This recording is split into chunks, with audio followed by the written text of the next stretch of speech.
ഇന്ന് തന്നെ ഡൗൺലോഡ് ചെയ്യൂ. കാണൂ നിങ്ങളുടെ ഫേവറേറ്റ് ഷോസ്. മിസ്റ്റർ ചന്ദ്രശേഖരൻ, എങ്കിൽ നമുക്ക് പോവാം.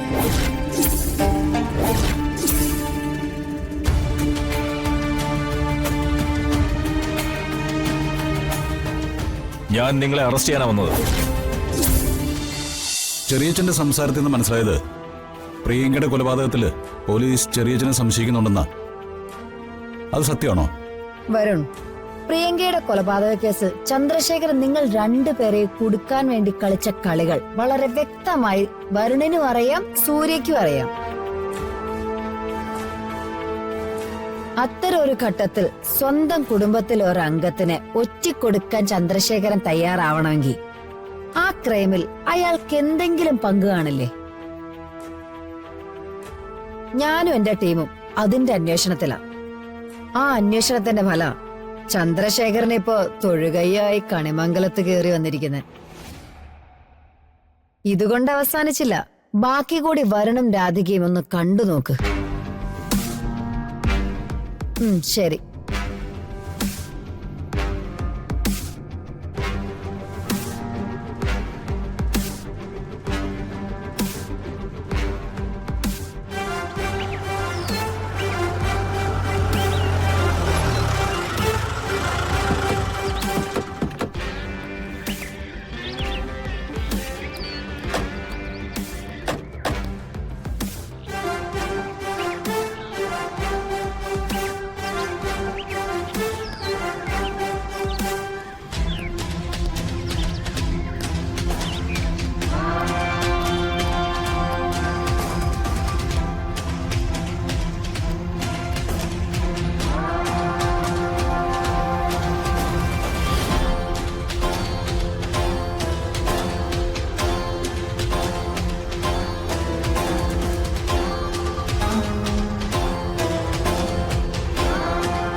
എന്താ സാർ?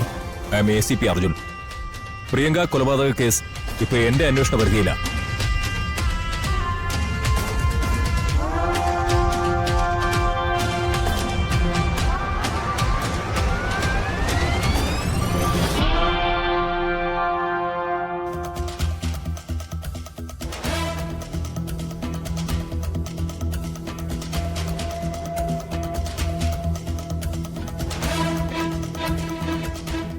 ആരാ വരുൺ? ഞാനാണ് സാർ. ഈ കേസിൽ മുൻപ് അറസ്റ്റ് ചെയ്യപ്പെട്ടത് നിങ്ങളായിരുന്നില്ലേ?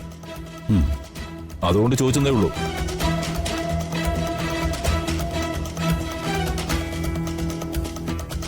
എന്തിനു സാറേ നിങ്ങൾ വന്നത്? ആരെയും നിങ്ങൾക്ക് ചോദ്യം ചെയ്യാനുള്ളത്? കണിമംഗലം തറവാട്ടിലെ പോലീസുകാരിങ്ങനെ കയറിയിറങ്ങാറില്ല.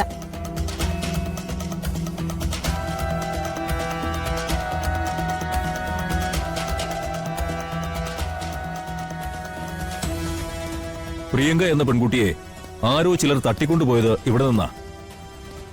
പ്രിയങ്ക മരിച്ചു എന്നത് യാഥാർത്ഥ്യമാണ്. അങ്ങനെയൊക്കെ ആവുമ്പോ പോലീസ് ഈ വീട്ടിൽ വരുന്നതും അന്വേഷണം നടത്തുന്നതുമൊക്കെ സ്വാഭാവികമല്ലേ മാഡം?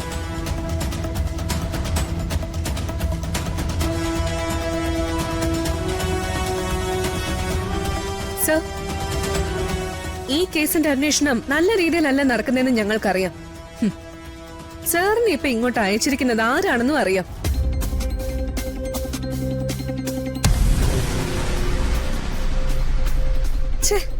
എന്തിനാ സർ ഈ യൂണിഫോം ഇട്ട് ഇത്രയും വലിയൊരു സ്ഥാനത്തിരുന്നിട്ട് ആരുടെങ്കിലും കയ്യിൽ നിന്ന് പണം വാങ്ങിച്ച് നീതികേട് ചെയ്യുന്നേ? എന്റെ ഇത്രയും കാലത്തെ സർവീസിനിടയിൽ തെറ്റായി ഞാൻ ഒന്നും ചെയ്തിട്ടില്ല.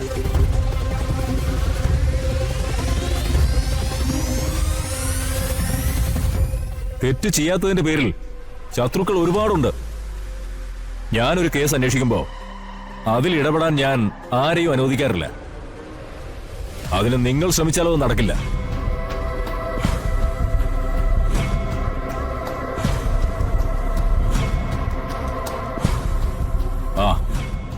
മിസ്റ്റർ പരമേശ്വരൻ, പ്രിയങ്ക കേസ് അന്വേഷണം ഞാൻ അവസാനിപ്പിച്ചു. എന്ന് പറഞ്ഞാൽ പ്രിയങ്കയെ കൊന്നവരാരാണെന്ന് എനിക്ക് വ്യക്തമായി അറിയാം. അതിന്റെ ഡീറ്റെയിൽസ് അറിയാൻ നിങ്ങൾക്കും താല്പര്യം ഉണ്ടാവുമല്ലോ? ഉണ്ട് സാർ.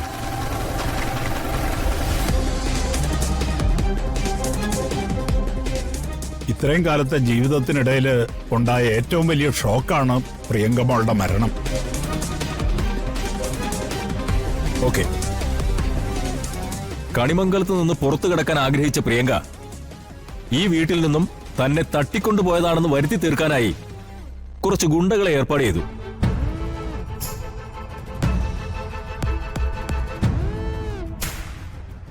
അവരുടെ സഹായത്തോടെ ഇവിടെ നിന്നും പുറത്തിറങ്ങിയ പ്രിയങ്ക താൻ രക്ഷപ്പെട്ടു എന്ന് കരുതുമ്പോ മറ്റൊരു കൂട്ടർ അവരെ ഫോളോ ചെയ്തു.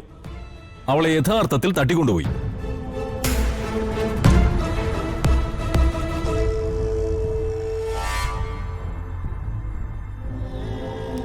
ആ ഗുണ്ടകളും അവരെ ഏർപ്പാടാക്കിയ ആളുകളുമാണ് പ്രിയങ്കയ്ക്ക് സംഭവിച്ച ഈ ദുരന്തത്തിന് പിന്നിൽ.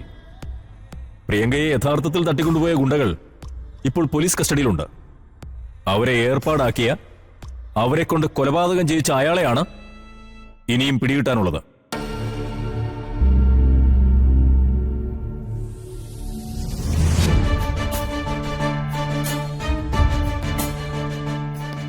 അയാളെ ഞങ്ങൾക്ക് കസ്റ്റഡിയിൽ എടുക്കാമല്ലോ അല്ലേ?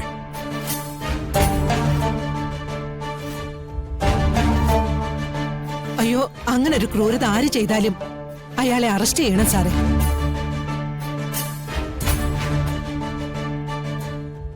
ഞങ്ങളുടെ കുടുംബം കാത്തിരിക്കുന്നതും അതാ.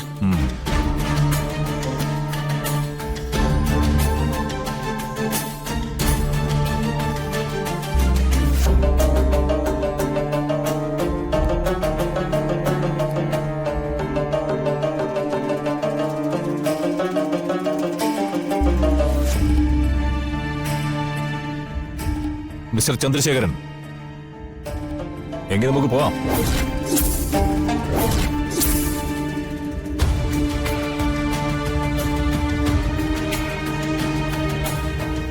ഞാൻ നിങ്ങളെ അറസ്റ്റ് ചെയ്യാനാ വന്നത്.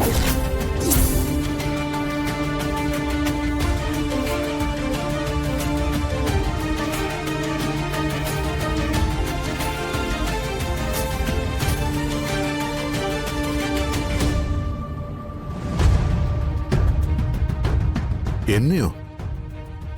സർ, എനിക്ക് ഈ കേസുമായിട്ട് യാതൊരു ബന്ധവുമില്ല.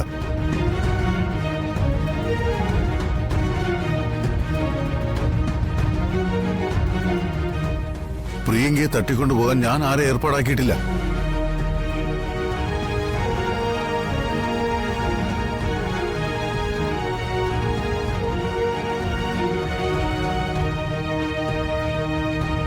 ഏട്ടാ, ഇത് അവളുടെ പണിയാ. ആ അഡ്വക്കേറ്റ് ആരതി വർമ്മയുടെ. അവളും ആ ഫിദ മാഡവും കൂടി ഇവരെ രക്ഷിക്കാൻ വേണ്ടി കരുതി കൂട്ടി ചെയ്യുന്നതാ.